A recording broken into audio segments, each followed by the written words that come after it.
Une histoire à lire aux enfants qui craignent le regard des autres.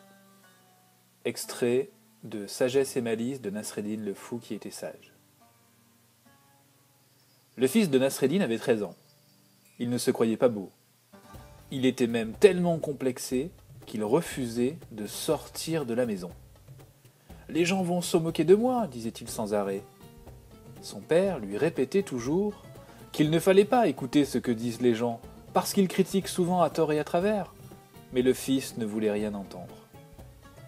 Nasreddin dit alors à son fils « Demain, tu viendras avec moi au marché. » Fort tôt le matin, ils quittèrent la maison.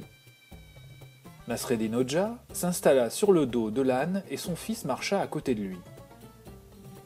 À l'entrée de la place du marché, des hommes étaient assis à bavarder.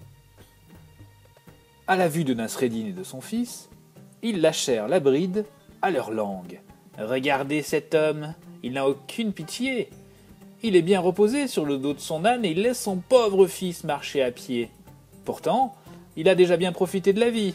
Il pourrait laisser la place aux plus jeunes. » Nasreddin dit à son fils « As-tu bien entendu ?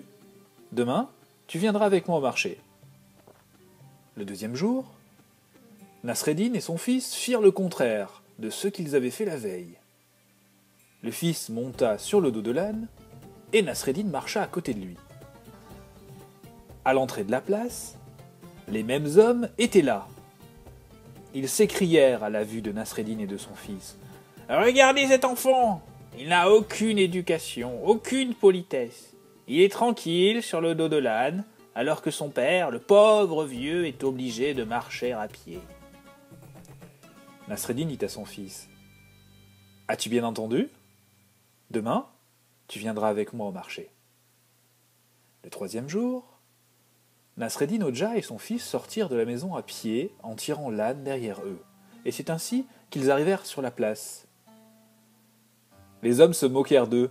« Regardez ces deux imbéciles, ils ont un âne et ils n'en profitent même pas.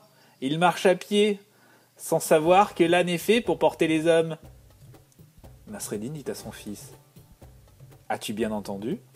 Demain, tu viendras avec moi au marché. » Le quatrième jour, lorsque Nasreddin et son fils quittèrent la maison, ils étaient tous les deux juchés sur le dos de l'âne. À l'entrée de la place, les hommes laissèrent éclater leur indignation. « Regardez ces deux-là, ils n'ont aucune pitié pour cette pauvre bête. » Nasreddin dit à son fils « As-tu bien entendu ? Demain tu viendras avec moi au marché. » Le cinquième jour, Nasreddin et son fils arrivèrent au marché portant l'âne sur leurs épaules. Les hommes éclatèrent de rire. « Regardez ces deux fous, il faut les enfermer. Ce sont eux qui portent l'âne au lieu de monter sur son dos. » Et Nasreddin Hodja dit à son fils « As-tu bien entendu ? Quoi que tu fasses dans ta vie, les gens trouveront toujours à redire et à critiquer. Il ne faut pas écouter ce que disent les gens. »